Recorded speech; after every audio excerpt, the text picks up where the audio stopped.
Hello बच्चों, चलिए प्रश्न को पढ़ते हैं। प्रश्न है, यदि P तथा R का निषेध यदि Q या R असत्य हो तो P है। यहाँ पर पहला विकल्प है सत्य, दूसरा विकल्प है असत्य, तीसरा विकल्प है सत्य और असत्य दोनों हो सकता है, चौथा विकल्प है उपरोक्त में से कोई नहीं। इस प्रश्न को करने के लिए हम इस प्रश्न की मुख्य अवधारणा को समझते हैं। तो इस प्रश्न की मुख्य अवधारणा है,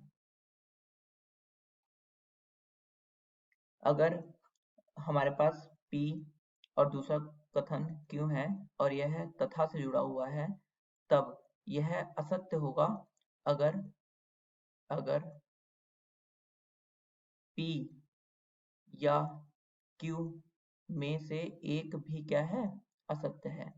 अगर दोनों असत्य होंगे, P तथा Q दोनों असत्य होंगे, तो भी यह क्या होगा, असत्य ही रहेगा। सत्य होने के लिए दोनों को एक साथ सत्य होना पड़ता है। तथा P या Q जो है सत्य होगा अगर P या Q में कोई एक भी सत्य है। दोनों सत्य होगा तथा Q अगर दोनों सत्य है तब भी यह सत्य होगा। अब हम यहाँ पर क्या करते हैं कि इस प्रश्न को करने के लिए एक अवधारणा को और समझ लेते हैं। P यदि Q, P यदि Q अगर दोनों असत्य हैं, यह सत्य होगा कब, जब P जो है वह सत्य हो तथा Q जो है वह असत्य हो। मैं यहाँ पे T को सत्य के लिए मतलब ट्रू तथा F को असत्य के लिए इस्तेमाल कर रहा हूँ।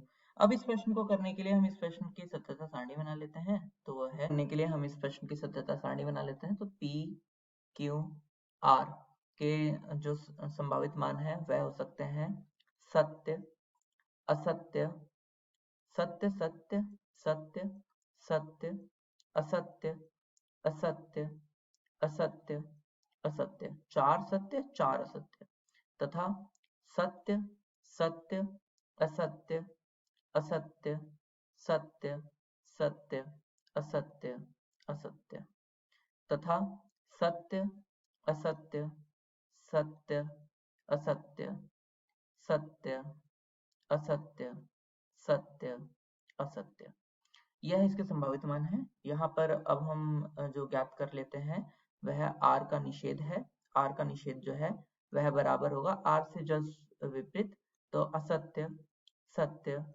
असत्य सत्य असत्य सत्य असत्य सत्य, तथा यहाँ पर हम ज्ञात कर लेते हैं P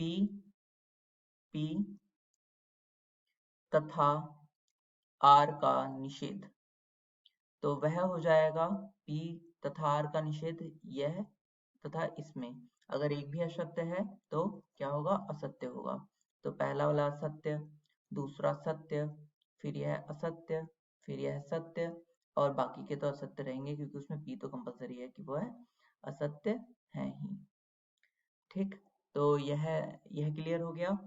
अब हम ज्ञात कर लेते हैं यहाँ पर हम Q या R। अब इनमें अगर एक भी सत्य है तो वह सत्य होगा। तो Q पहले तो दो सत्य हो जाएंगे, तो हम इसको ज्ञात कर लेते हैं यहाँ पर। तो यहाँ पर यह सत्य फिर असत्य और R सत्य, तो यह सत्य हो जाएगा। यहाँ सत्य सत्य, यह सत्य होगा, यह सत्य सत्य, यह सत्य हो जाएगा, यह सत्य हो जाएगा, यह भी सत्य हो जाएगा और यह असत्य हो जाएगा।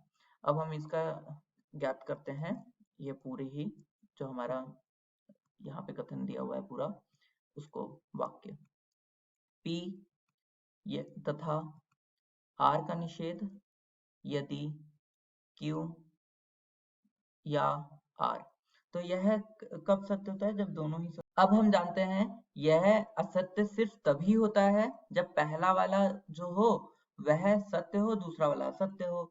अर्थात यहाँ पर पहला वाला यह भी सत्य हो जाएगा, यह भी सत्य हो जाएगा, यह भी सत्य हो जाएगा, यह सत्य होगा, यह भी सत्य हो जाएगा, यह भी सत्य हो जाएगा, यह भी सत्य हो जाएगा, यह भी सत्य हो जाएगा। तो असत्य के केस असत्य से, अब हमें इस प्रश्न में कहा गया था कि यह असत्य हो, तो असत्य जब होगा तब p का मान क्या होगा? तो p का मान जब असत्य है तो p का मान क्या है? वह आया है सत्य। तो इस प्रश्न का सही उत्तर क्या हो जाएगा? इस प्रश्न का सही विकल्प हो जाएगा विकल्प ए। तो आशा करता हूँ यह प्रश्न आपको समझ में आया होगा। धन्यवाद।